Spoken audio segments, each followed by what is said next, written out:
Hi, everyone. I hope you had a great weekend. So here are the announcements for this week. It is week 9. So we have made so much progress. The first announcement is I know that you are submitting your next check-in for the research proposal assignment. So be on the lookout for feedback from me about that as we work towards your final project. This will be your final paper and presentation for the class. Thank you for submitting those, and I will get some feedback to you soon about that. So today I'm also going to give you some feedback for the midterm, talk a little bit about the article critique and give you an example, and then leave you with your checklist for this week.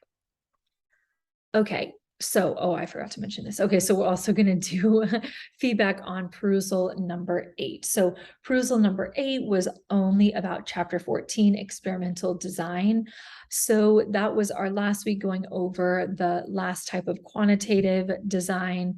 And then this week we are reading about quantitative analysis. So I appreciate your feedback about the Venn diagram, some great ideas there and suggestions. And so there were some good comments there. So I wanted to quickly go over the multiple choice questions that we have here. So most of these everyone got right from the people who did do them, but just to go over them. So non-experimental research is different from experimental research. And most of you talked about this when you were talking in your comments, both for the slides and for the questions. So in non-experimental research, you are not able to manipulate the independent variables. So in non-experimental design, you are using independent variables that either just can't be changed, or it would be unethical to do so. And so there were some great examples given for that. So the third variable problem is similar to, well, the same as really as extraneous variable, there being a different reason that there is a relationship between the two variables other than the independent variable is causing the change in the dependent variable. So one way to lessen the third variable problem is to, of course, use a control technique. And so that's something that you should be looking for this week when you are doing your article critique is how did they talk about extraneous variables? How do they do any controls to look out for this third variable problem or extraneous variable problem? Okay, so this number 4 was a situational question. So parental income is related to school achievement. So what would indicate that it's completely spurious, meaning that it is not related, that one variable does not cause the other. So here you have that this one would be this, there's no relationship once you statistically control for education. So in this example, if they did find a statistically significant relationship, this would not be valid because it's actually because of an extraneous variable. So that's why A is the correct choice, because once you statistically control, there actually isn't that difference. So here is another situational question, relationship between early reading and later school achievement. And says that, well, maybe an extraneous variable is IQ. So what she does in making the groups is she pairs a child. In each group, she uses matching to make sure that there is a student on each IQ level. So that's why this is matching. So here they're concerned about gender being a confounding factor. So in the study, they only use female teachers. That is holding the extraneous variable constant. So these different measures of control are repeated from chapter 12 or 13. We went over them before, so you'll see those come up again in this chapter too. Analysis of covariance. This is such an important concept because you're likely going to see it in your article critiques. And then in this week in chapter 19, and then also chapter 18, when we're learning about statistics, analysis of covariance is one way to do statistical control. and make sure that you are controlling for any differences in the means before you look at any baseline differences in the means before you do your inferential statistics. So when data are collected at one point in time, that would be a cross-sectional study. So you guys did a good job discussing these and the questions. So, and again, on the multiple choice, most of these were all correct. Okay, so on to the article critique. So same thing as last week, just to remind you. So when you log in to your perusal, go to course home, go to assignments, you will see 2 article critiques. The first one is optional. This is simply the sign up, and it's also where you can find the example. And then the second one that's not optional is where you will actually do your work. So the reason why I left this first one is because there is a sample there for you to see. So here's the checklist. This is attached to everybody's. This is from chapter 4 about how to evaluate a study. And then this is how you're going to be scored. So it's worth 10 points. So I'm looking for at least 10 annotations across the article. And the annotations are going to be longer than just a sentence, probably 3 to 6 sentences per annotation. And you are welcome to include questions for the checklist. There's almost 20 questions here, so you won't include all of them, but you are able to use those to guide you. And then you can also make connections to the course content to help you. And here is an example. Now, I'm going to go to perusal right now to show you the sample. So here is assignments. You can see like perusal 1, 2, 3, 4, 5, 6, 7, 8, and then article critique. So you will see 2 here. The sample is in the first one that is optional. So when you open this assignment, you will see this article at the top. About expanding the narrative of the Black-White achievement gap. And this is one that I have done as a sample.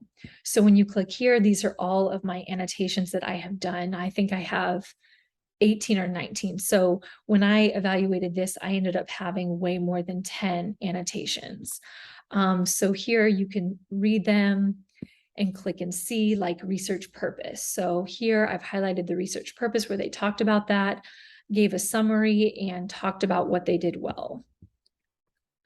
So here's another one about research purpose in terms of the citations. And then here, I had, so in the research purpose, there's in the introduction, you're looking for several different things. So I ended up having several annotations about the research purpose, and then the research question where they talked about that, their hypothesis, theory, the theory that they derived their hypothesis is from, literature review. So I talked about the main types of literature that they covered and whether or not I thought that was appropriate. Method. So this is something where you are going to spend a lot of time talking about is the method in terms of what the sample was. And I apologize if these annotations are covered, but you do have access to this in perusal. So hopefully you can see my annotations there. So you'll spend probably the bulk of your annotations talking about the introduction, then you'll spend a lot of annotations talking about the method. Who were the participants? How were they selected? Then talking about the different characteristics. So here I put an annotation about the sampling, the strategy that they use for sampling and why. Data collection, talk about what type of data did they use. Data analysis, how do they analyze their data? Instruments, what type of measures did they use or tests? Then here's another annotation I have about the research question. Effect size. So when after you read chapter, I do recommend going back to your article critique after you read chapters 18 and 19 to include a little bit about the statistics that they used. Limitations, findings, talk about the findings that they see.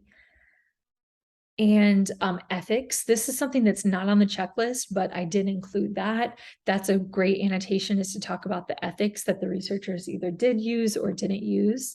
And then I did a final evaluation, the strengths of the article and the weaknesses of the article. So when you're doing your article critique, it's you can do some, you can summarize the points related to the questions, and you can talk about what you think about it, what they did well, what they could have done better, and really make any connections to the course content. Like that was something that I talked about in the, and the purpose is the type of research that it was. So we know like basic, applied, evaluation, or orientational. And so I made a note that this was orientational research. So anything like that that you can do will be appropriate for your article critique. So do take a look at the sample. It's available to everyone in perusal. So if you want to get an idea of how you will be graded, that sample is there. And I know that there was some concern about working in a group in terms of how many annotations you need, but I found that I needed way more than 10 to evaluate that article, and I probably could have given a lot more. So I think that you'll still be able to talk about different things and still have 10 annotations each. And so even, and I do want to say too, even though I gave a sample, there's so many different styles in critiquing research. So you might have an annotation similar to mine, you might have a different idea that I didn't have, and that's okay. So as long as your annotations are connected to the course content, are evaluating the items from the checklist or things that we've talked about, you will be on the right track.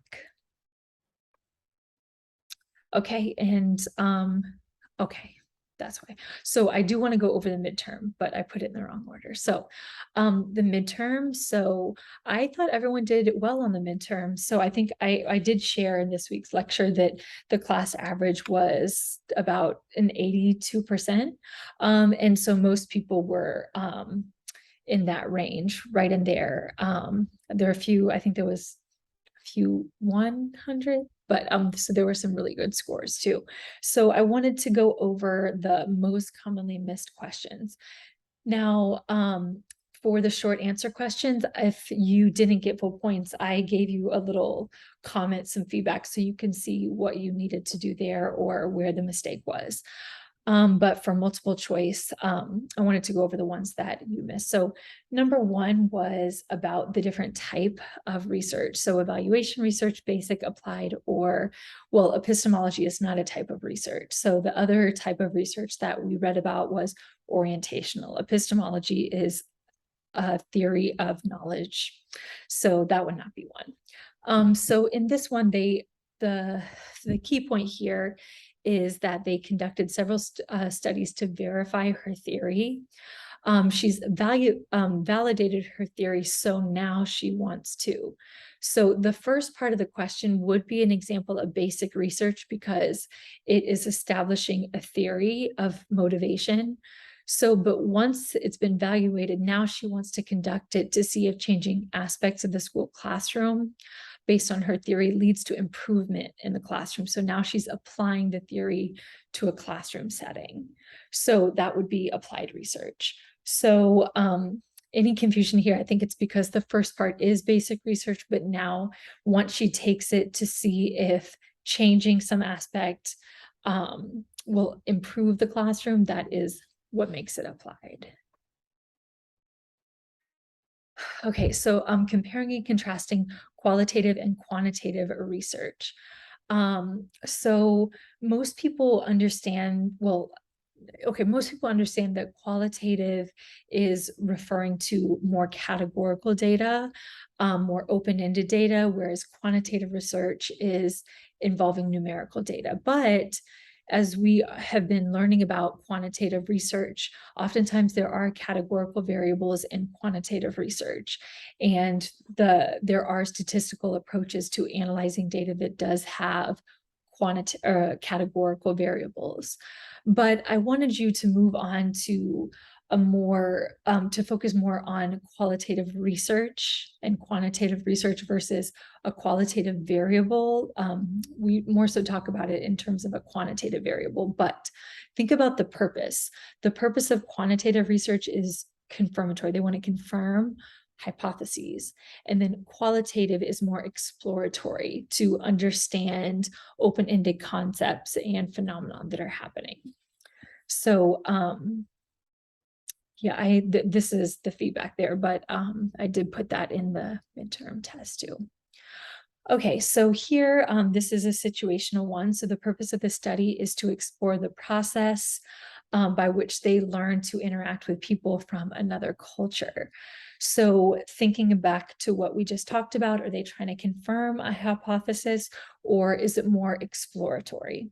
And since they talked about explore here, that gives you a hint. Explore, it is a qualitative study. Another thing here too, you can see quantitative, quantitative, quantitative, and the only one that is different is qualitative. So what's that?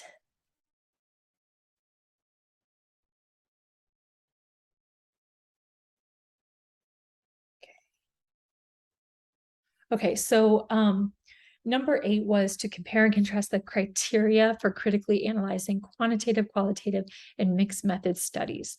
So some people got this confused and thought the question was asking them about data analysis.